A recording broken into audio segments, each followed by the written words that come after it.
welcome back to the Middling Along podcast. I'm your host, Emma Thomas, founder of Managing the Menopause and the Triple Shift.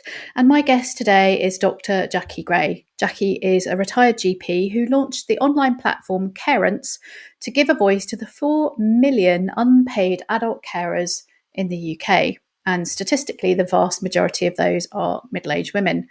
It's a role Jackie knows herself firsthand, having cared for her own father.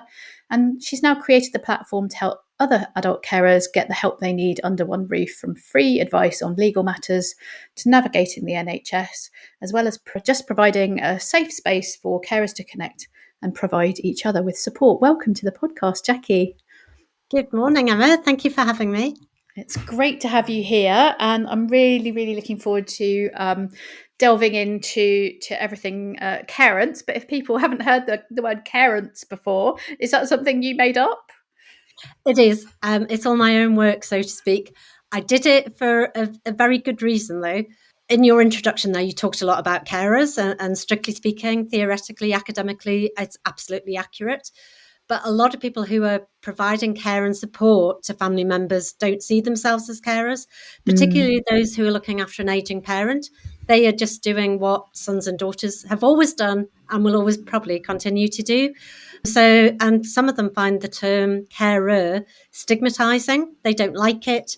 And their parents don't like the thought that their children have become carers either. So I wanted a word that would allow people to identify and come together, so and get the recognition and support they need. But I didn't want to use that term carer because it has so many connotations, basically, and it's very non-specific. It's often confused with paid carers, and carers can be parent carers looking after disabled children. They can be spouse carers. They can be young carers looking after their parents when they're only at school. So, and I wanted to focus on this big group of people who are looking after aging parents. So that was where Carents came from. And it's a growing demographic, presumably. How is it projected to change over the next sort of 10, 15, 20 years? Yeah, so we use this term aging society all the time. We've been aging as a society probably since the turn of this century. But what we're going to see over the next 15 years is a dramatic increase, particularly in those aged 85. The number of those aged 85 is likely to double over the next 15 years. Wow. So let's say that again. Let that sink in. So the number of adults over 85 is going to double over the next 15 years. Correct. That's terrifying. I mean, not that I'm terrified of octogenarians, but knowing that the burden that there already is on the NHS on social care, that's really quite stark, isn't it? It is, but I don't want to be too negative about people who are over 85, and I don't want older people to feel negative about that. Not everyone who's over 85 becomes unwell and needs the NHS and needs care. It's a proportion, but it is a significant proportion, and you're right, it does add to the demand on the frontline services. But I was just thinking in terms of that overall kind of doubling, given kind of where we are now. Sorry for anyone listening who's in the 80 plus demographic. I'm not sure many of my listeners are, but if you are not. So tell us, if you're happy to, a little bit about your own experience with your dad, and how was that, do you think, different and better or worse, given that you're a GP or a retired GP? Presumably, were you still working at the time? Yeah, so when I first started, I would say supporting my dad in the beginning more. I was still working as a GP, but as his needs grew, I decided that I just wanted to spend more time with him. It was my choice, and I thought I would go back to work. I didn't think it would be for a long period of time. It actually went on much longer than I'd anticipated, and that is a common experience for people in that situation, which is so common nowadays. I think the biggest thing for me was, as a doctor, I wasn't intimidated, or I didn't find difficult the medical side of things. The fact that his health was deteriorating, I knew how to look for signs that would justify a GP appointment or a medical appointment. So, but that is what other people were finding difficult. What was hard for me is just as it is for everybody else, was navigating the system, because I hadn't been a lawyer. I knew about things like powers of attorney, but I'd never done them. How do you choose a solicitor? When do you do it? When do you need it? Social care, although I had, as a GP, worked with social workers a lot, with social care services, I'd never accessed them myself. And I certainly, it wasn't something we did as a family. And I suppose I was shocked, really, the lack of support and the tick boxing, and the fact that older people who haven't got somebody to advocate for them just must really flounder. It must be so hard fall between the gaps. Yeah, because as a doctor, I was always trying to fill those gaps and do my best. I'm sure I wasn't perfect, no one is. But to be on the receiving end of such a fragmented system of support, it was a real eye-opener. And it was something that I think, as a doctor, I hadn't appreciated until I was on the other side. And I think that was really what drove me to try and create something better and show the way with Carents. And you were saying off air, Carents actually turns 5 next month. So, gosh, how has it changed over that time? How did it start, and what is it now? So it has changed dramatically. It's grown dramatically. I think that's the first thing to say. So I started basically with an information website, because that was 2020. And at that stage, people were crying out for information, and I had cried out for information. When I looked on the internet, I couldn't find objective information. People were always trying to flog me something, whether it was a stair lift or a care home or a care service. I couldn't find objective information which was untainted. So I wanted to give people the information that I would give in the surgery, if I had time to help everybody, but that they could access whenever they wanted or needed. And so that information has grown over time. The nature of the information, the scope, the depth, the expertise that's gone into developing it. We work with, wider experts, legal experts now, so it's much better quality. And over time also, we've grown community.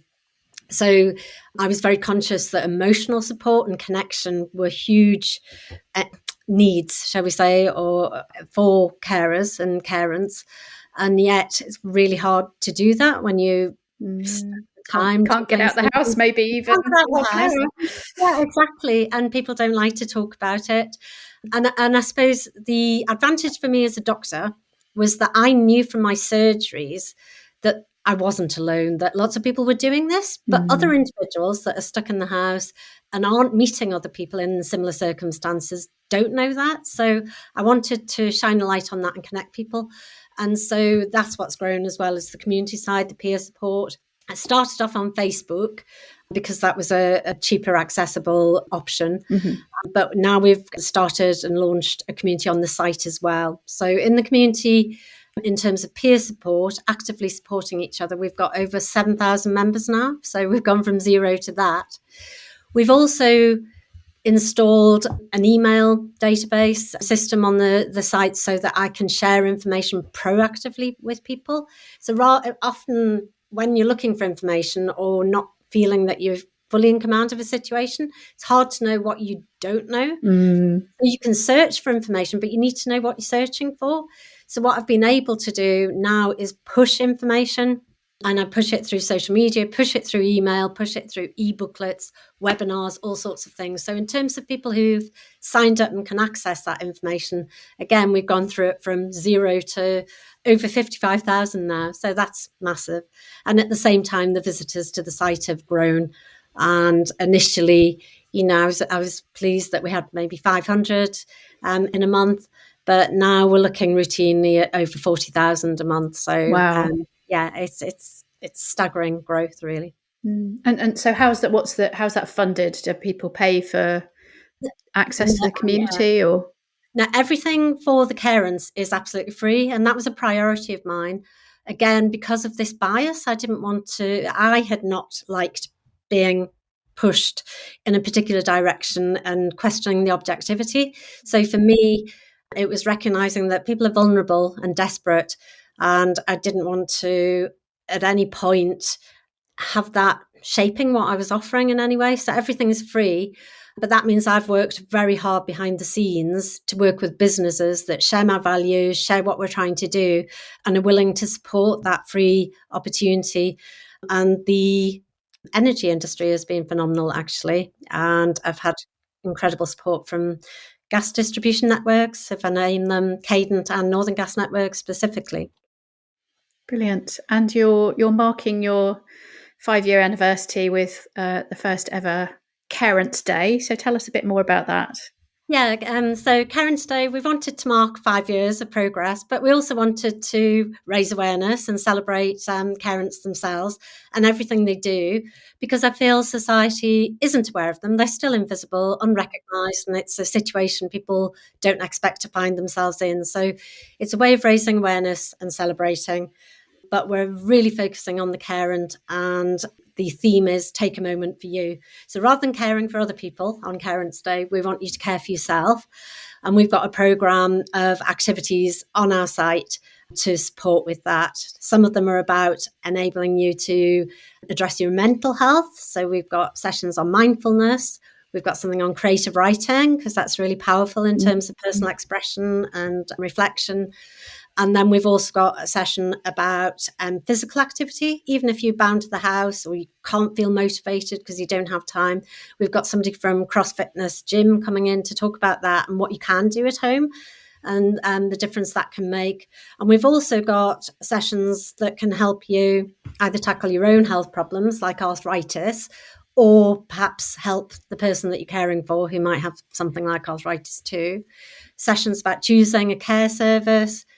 And also Alzheimer's Society are coming on as well to talk about dementia. These are really common conditions that we're trying to address and give people the knowledge that they need to feel good in that caring situation. Great. And this will probably come out after your Carents Day has happened, but apparently people can, if they're registered for the site, they can watch those recorded sessions after the 9th of October, which is when it's all happening.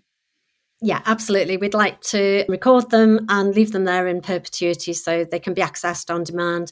I've found that repeatedly, that some people can attend a fixed time, but caring is so unpredictable and so time demanding. Alongside everything else, it's much easier if it's accessible when it suits you, basically.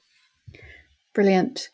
What patterns do you see in terms of the things that are most that people are most struggling with? Are there any that stand out to you? Yeah, I think the thing about caring for an older person, it is different to caring for somebody of working age, and it's different to caring for a child. And I think those patterns aren't clear to other people from the outside. Carers are just carers. But there are some very key differences. And people who care for an older person are likely to be doing it in a different place, a different location. The older person's in their own home quite a bit of the time. And the carent becomes responsible for 2 homes.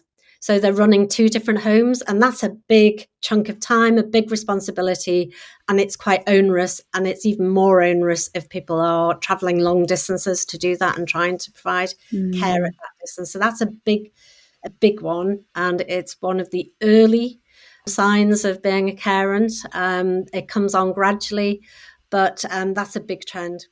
The second trend is that absolute feeling abandoned by the system and having to navigate the system without anybody holding your hand to do so, and feeling that everything is so dense, so difficult, so absolutely... Things aren't joined up all the time, are they? Totally fragmented. And everything is a phone call, a website, no named person, a queue, waiting times, very time consuming. And all of that, the things that I've talked about, then lead on to feeling drained, overwhelmed. You get a dip in mental health. So there's a huge emotional journey people are going on, because there's a sense of loss, loss of the old relationship they had with their parent, a sense of loss of their own old life where they had freedom to enjoy being with their parent rather than doing all these jobs. So there's huge emotional journey that people go on. And then finally, another big trend is that sense of trying to juggle work and caring and everything else. And it could be young children too, or teenage children, or even just your key partner in life, because they all tend to have to take a bit of more of a backseat. And that's hard for everyone. And that actually brings us, and this was totally unplanned, but onto to findings from your Carents in the Workplace report. So you surveyed, I think, over 1,000 adults who were caring for elderly relatives, and sort of how that impacted on their experiences in the workplace. And 71% of them reported reducing their hours, changing roles, or leaving work altogether because of what you've just described. Yeah, I was absolutely shocked at that number, actually. The economic implications of that are absolutely huge, because people who are in this situation are basically, and the majority of our respondents were in their 50s and 60s, and they're at a really good stage of their career. They're very valuable to their employer, and it's not a great time to lose an employee, and it's very hard to get back into work, actually, if you leave in your 50s and 60s, and the chances of returning are pretty slow, limited, we've seen. And also it has huge implications for your future pension as well. So yeah, that was a really staggering result. I was really concerned about that. And you didn't just talk to the Carents, you talked to employers as well. So what sort of impact were they themselves reporting? Yeah, we did a separate survey of employers, and they said that they were finding this very difficult. They wished that people would speak to them so that they could support them, because they wanted to retain these people. And They said it was expensive to lose them. They said that often when one person had left, it took 2 or 3 people to replace them, because they were so skilled and experienced, and nobody could come in to replace them so easily. And they also said that when they had follow-up calls with employees that had left, many of the employees said that they had regretted leaving because they felt lonely and isolated, and caring had just, subsumed their lives, consumed their lives, really. And when you were talking to them, do you think the sense was that there was a kind of a willingness there to be flexible in order to keep people, and you yourself have said, sometimes that flexibility might be needed over years, not necessarily months, but what was the sort of sense that you're getting from the employers that you were talking to? So yeah, that sense came through loud and strong, and it came through from the Carents as well. I would say around 4/5 of them had really good support from the employers. And there was a significant fifth who had faced hostility, stigma, lack of understanding, lack of support. And obviously that's sad. But the majority had received a lot of support from employers, and employers were very sympathetic. I think a lot of employers at that level, managers, HR departments, understand the issue, and it's so common now. We think about 10% of employees are carenting in particular. So it's not something that employers haven't come across. And they can make all sorts of flexible arrangements. So whether that's flexibility in terms of location, flexible hours, flexible days, career breaks were mentioned as well. Obviously, perhaps different role for a short period of time. But what the Carents told us was that ultimately the time that it takes to care, and I think it was 58% of them were doing over 20 hours of care a week. So that's over half are doing an extra 3 days of work on top of their job.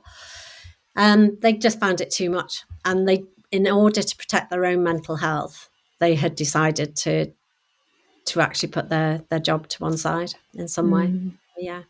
And that's why I'm passionate about improving the system of support for older people and the people that support them, because it makes economic sense. And a lot of their time is this fragmentation, this lack of support. And with support, they probably could have a flexible role that would enable them to work and care and stay mentally healthy as well. Yeah. And, let's kind of call out the elephant in the room, if you like. The vast majority of people in this situation will be women. I know that there are lots of Absolutely. men Yeah. carrying responsibilities, but have you got statistics on that kind of top level breakdown?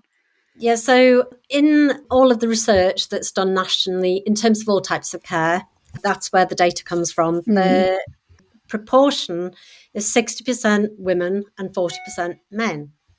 However, when we look into it in more detail, women are more likely to do the manual labour and men are more likely to do the sort of white collar activities. So they'll be looking into the finances, the legal matters, maybe care home contracts, that sort of thing. But women are doing the housework, the running to homes, the organising, the shopping, the food, the things that take so much time.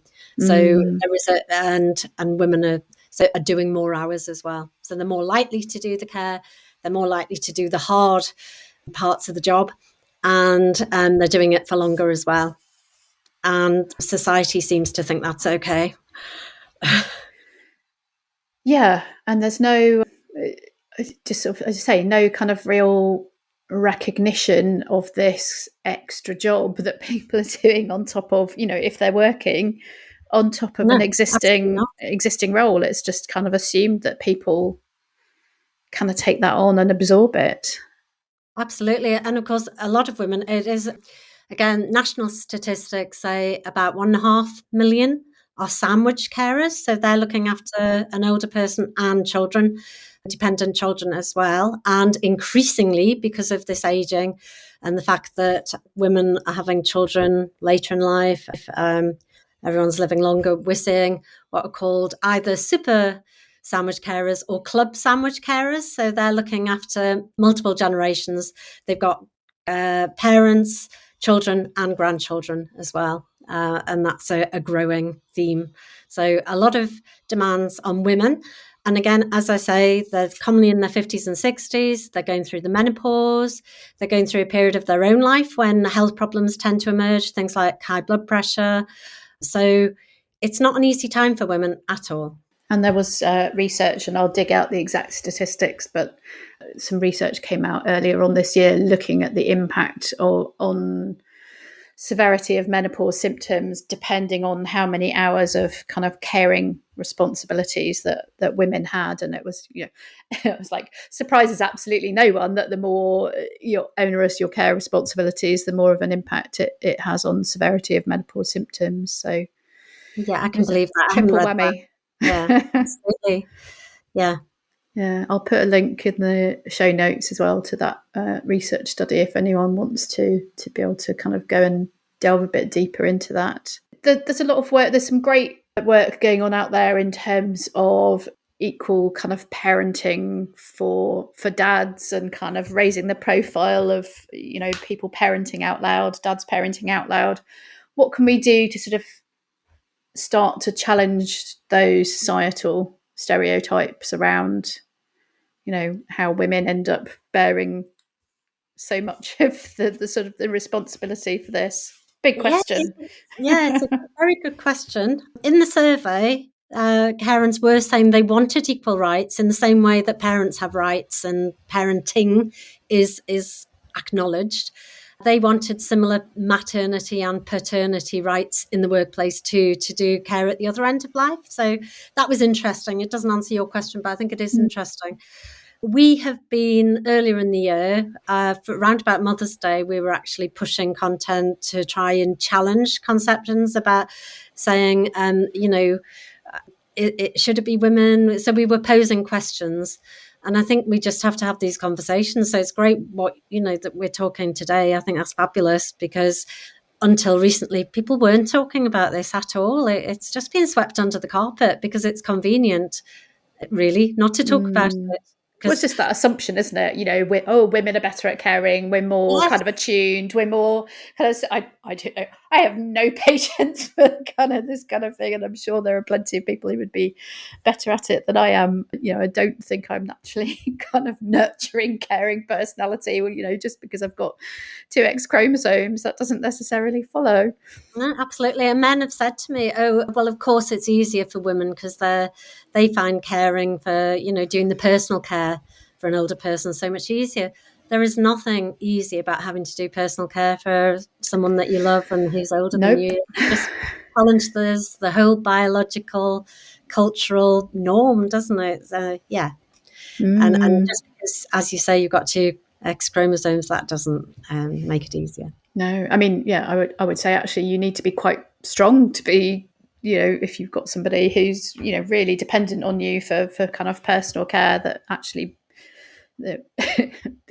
being stronger is a strength. Yeah, there's a lot of handling and lifting. Yeah. Yeah, absolutely. And so there is a strength needed. And it does worry me that people are caring so late in life because of that manual side of it, actually. So some of the carers in our community are in their 70s and are doing this sort of care and support. It must be really, really hard on them physically. And you obviously mentioned the impact on people who are feeling like they've got no option but to step out of the workplace. And we obviously we know there's a gender pay gap, but also a huge gender pension gap, and particularly if people, as you say, are kind of leaving at those sort of points of seniority where maybe they've been kind of raising their own family, they're finally back in kind of, getting up to more senior levels, better levels of pay, and then suddenly they're pulled out of the workforce, and their sort of opportunity to, really build up their pension in later life is absolutely shredded. Yeah, absolutely. And so it's not just that inequality, gender inequality, and having to do the care, it's the long term financial inequality ultimately, and probably health inequality too, because we know across the lifespan, things that happen to you, stressful situations, physical attacks, all sorts of things, they build up over time. So stress in midlife can manifest as poorer health in later life. So, yeah, it's not fair on women for their No. future either, for healthy aging purposes. No, I mean, I definitely saw that. I saw that with my own mum, who now herself is in kind of later stage Alzheimer's. And, when my niece was, I guess, around 2, thinking about your sort of super sandwich or club sandwich generation, she was trying to work herself in a managerial role. Her dad had had a stroke, so she was helping out with him. She was looking after my niece one day a week. So, but just kind of doing that impossible thing of kind of spreading ourselves like not enough butter on a giant piece of toast, and people get to breaking point, don't they? We do, and carer burnout is a common and awful thing. And when I meet carents, we occasionally have face-to-face events. Not often, we are predominantly digital, but when I do, some of them are visibly shaking with the trauma of it, and perhaps their parents died and passed on, but they're still shaking and they're still emotionally, burnt out as the whole consequence of it. It's really sad. Well, as the stratospheric growth of Carents attests, there's a desperate need for something like this out there. So, where can people find it online, and where can people connect with you, Jackie, if they want to connect with you as well? Yeah, so carents.co.uk is the website, and that's the entry to everything else, the peer support, the groups, the webinars. So carents.co.uk. And basically on social media, just search for Carents. Some accounts are Carents Room, because the website is officially Carents Room too. Connecting with me, just get in touch, hello@carents.co.uk. Fantastic. Jackie, thank you so much. I'm so incredibly glad that something like this exists out there in the world. I can imagine how many hours of your time you have poured into this over the last 5 years. I hope it continues to thrive. Clearly, if the numbers, as we talked about at the beginning of this episode, if the numbers are going in the direction that they are, then this need is only going to carry on growing in the same direction. So thank you for coming to chat to us. It was lovely to catch up with you. Oh, thank you so much for having me and helping me spread the word. Thank you. Thanks for listening to the Middling Along podcast. If you enjoyed today's episode, please go and leave us a review over at Apple Podcasts. You can check out the full back catalogue of all our episodes over at middlingalong.com. You can also find out more about my work as a coach and go to www.thetripleshift.org.